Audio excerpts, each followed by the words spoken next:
USS Oriskany, 27,000-ton Essex-class aircraft carrier, awaits launching at the New York Navy Yard.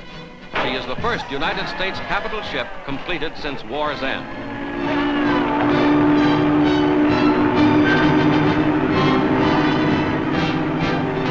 The giant ship slides down the ways to join the peacetime Navy. Named for a crucial battle in America's war for independence, she will help keep a hard-won peace.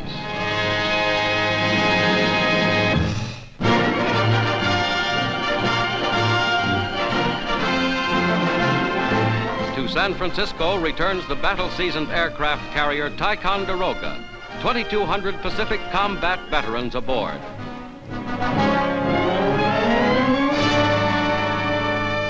In one of the worst kamikaze attacks of the war, the Ticonderoga lost 144 of her crew and suffered heavy damage.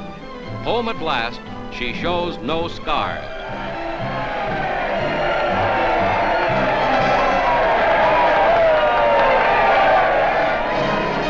For the Navy men whom she brought back, a real welcome.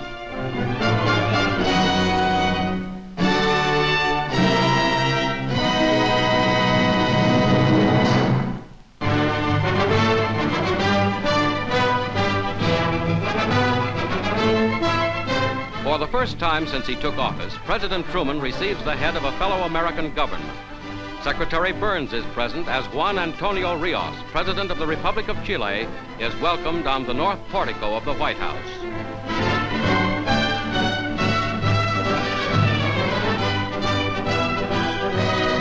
President Rios' visit is a tribute to the unity of the American nation.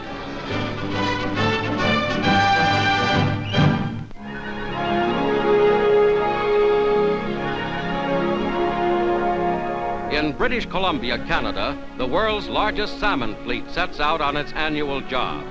A record catch awaits them this year, far ahead of last, helping to ease world food shortages.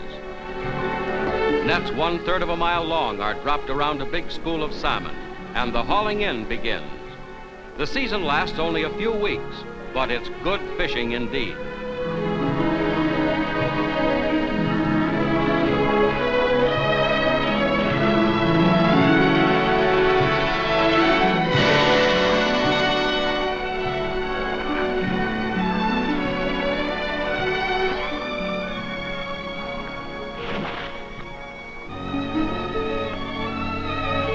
Journey's end for the salmon, the cannery, where mass production methods complete the cleaning, cooking, and packing in less than 24 hours.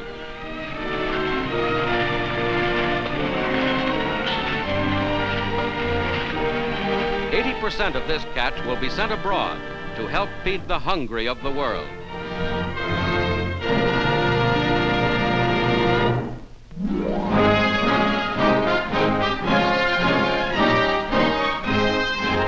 President Truman, on a tour of Tennessee Valley areas, relaxes for a moment with one of his young constituents, just before moving on to Gilbertville, Kentucky, for the dedication of a great new dam, last of 16 erected by the Tennessee Valley Authority for the production of power and the rebuilding of this rich region.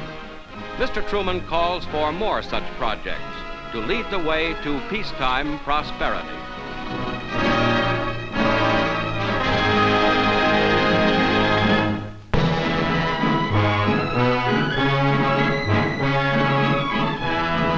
The United States Naval Academy at Annapolis celebrates its 100th year. Opening Centennial Week, the midshipmen march to a memorial service honoring Annapolis men who have given their lives in the line of duty.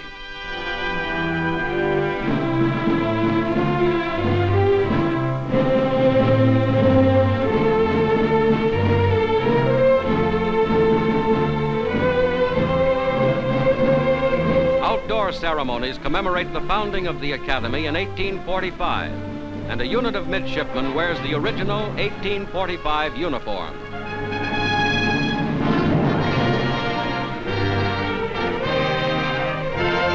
In a gesture of comradeship, cadets of the West Point Military Academy present the steering wheel of the famed battleship Maine to their brothers of the Naval Service. A formal review climaxes the week of festivities. The uniforms of previous generations of midshipmen combine with those of the present day.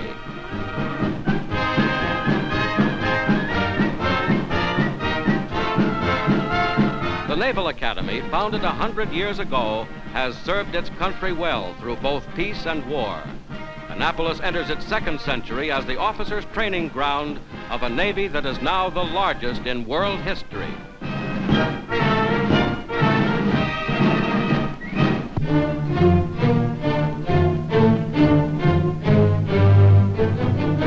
In bombed-out Nuremberg, preparations go forward for the trials of Germany's major war criminals, and the shrine of Hitler's Nazism becomes its tomb.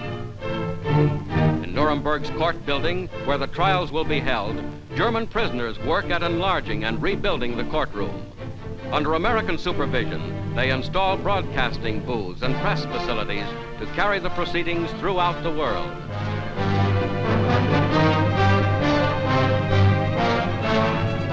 Robert H. Jackson, Associate Justice of the United States Supreme Court, made preliminary arrangements for the trials. From the jail to the courtroom, a covered corridor has been erected.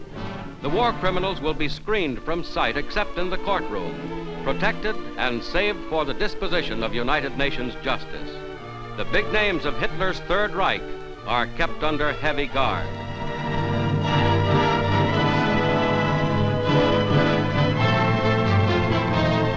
"20 minutes daily, the prisoners walk out of doors. Constant vigilance prevents attempts at suicide or escape.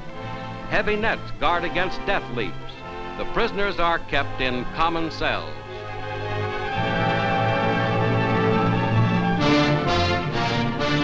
Goering, von Ribbentrop, Thyssenquart, Dönitz, von Papen, Streicher. The leaders of Nazism face United Nations justice.